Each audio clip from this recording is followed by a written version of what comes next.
అందరికీ నమస్కారం. జిందాబాద్ పవన్ కళ్యాణ్ గారు, జిందాబాద్ పవన్ కళ్యాణ్ గారు. అత్యంత అద్భుతమైన సభ ఈరోజు జరుగుతోంది. అట్లాగే పవన్ కళ్యాణ్ గారు నీతి నిజాయితీతోటి ప్రజల సమస్యలని పరిష్కరించాలనే ఉద్దేశంతో వారు రాజకీయాల్లోకి రావటం మన ఆంధ్ర రాష్ట్ర ప్రజలందరికీ కూడా మంచి సందేశం, మన అందరికీ కూడా సుఖంగా ఉండాలనే ఉద్దేశంతో వారు రాజకీయాల్లోకి వచ్చి మన ఆంధ్ర రాష్ట్రాన్ని కాపాడటానికి వచ్చిన వ్యక్తి, అద్భుతమైన వ్యక్తి పవన్ కళ్యాణ్ గారికి మనమందరం కూడా ఒక్కసారి తప్పట్లు కొట్టి వారికి ధన్యవాదాలు తెలియజేయవలసిన పరిస్థితి ఉంది. అట్లాగే నేను భారతీయ జనతా పార్టీ రాష్ట్ర ఉపాధ్యక్షుడిగా పనిచేస్తూ ఈరోజు నార్త్ నియోజకవర్గంలో 3 పార్టీలు, భారతీయ జనతా పార్టీ, తెలుగుదేశం పార్టీ, పవన్ కళ్యాణ్ గారి పార్టీ, ముగ్గురు పార్టీలు కలిసి నన్ను నార్త్ నియోజకవర్గంలో ఎంతో నమ్మకంగా నన్ను నుంచోబెట్టినందుకు ముందుగా పవన్ కళ్యాణ్ గారికి, చంద్రబాబు నాయుడు గారికి, భారతీయ జనతా పార్టీకి ధన్యవాదములు తెలియజేసుకుంటున్నాం. అట్లాగే ఈ రాష్ట్ర పరిస్థితి తెలుసు మీకు అందరికీ కూడా. అది పవన్ కళ్యాణ్ గారు చెప్తారు, ఇంత దౌర్భాగ్యకరమైన ముఖ్యమంత్రి పరిపాలన మనం ఎప్పుడూ చూడాల. 5 సంవత్సరాల నుంచి ఆయన చెప్పింది మొత్తం సంపూర్ణ మద్యపాన నిషేధం చేస్తామన్నారు. ఎక్కడ చేయలేదు. 6 సార్లు కరెంటు బిల్లులు పెంచిన ముఖ్యమంత్రి భారతదేశంలో ఎక్కడా లేరు.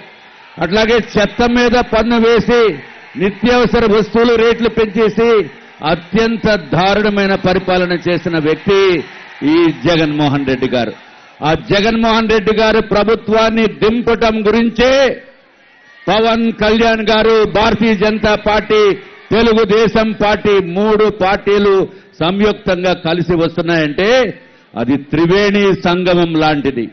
త్రివేణి సంగమం ఉధృతతోటి ఈ డ్రైనేజ్ పార్టీ వైఎస్ఆర్సీపీ కొట్టుకుపోవటం అనేది ఖాయం.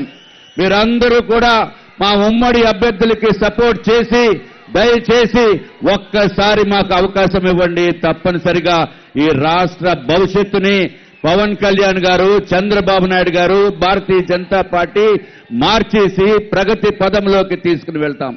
మీరు కూడా ప్రతి ఒక్కరికి చెప్పవలసిన బాధ్యత ఉంది.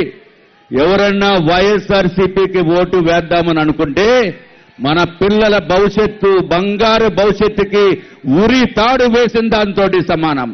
మన రాష్ట్ర భవిష్యత్తుకి కూడా ఉరి తాడు వేసిన దాంతో సమానం అని చెప్పవలసిన బాధ్యత ప్రతి ఒక్కరిపైన ఉంది అని చెప్పి తెలియజేసుకుంటూ పవన్ కళ్యాణ్ గారికి మరి ఒక్కసారి ధన్యవాదములు తెలియజేసుకుంటూ సెలవు తీసుకుంటున్నాను.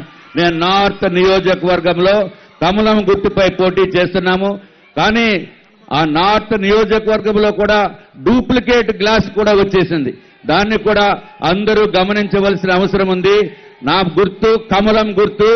నా సీరియల్ బ్యాలెట్ లో నాది 4వ నెంబర్, సీరియల్ ఈవీఎంలో 4వ నెంబర్కి నార్త్ నియోజకవర్గ ప్రజలు ఓటు వేసి తప్పనిసరిగా విష్ణు కుమార్ రాజు, భారతీయ జనతా పార్టీ 3 పార్టీల ఉమ్మడి అభ్యర్థిగా నన్ను గెలిపించవలసిందిగా మిమ్మల్ని అందరినీ కూడా కోరుకుంటూ సెలవు తీసుకుంటున్నాను. నమస్కారం. 2014లో కూడా నేను గెలిచాను. దానికి కారణం పవన్ కళ్యాణ్ గారు, చంద్రబాబు నాయుడు గారు, భారతీయ జనతా పార్టీ. అది ఎప్పుడు కూడా మర్చిపోనని చెప్పి సభాముఖంగా తెలియజేసుకుంటూ సెలవు తీసుకుంటున్నాను.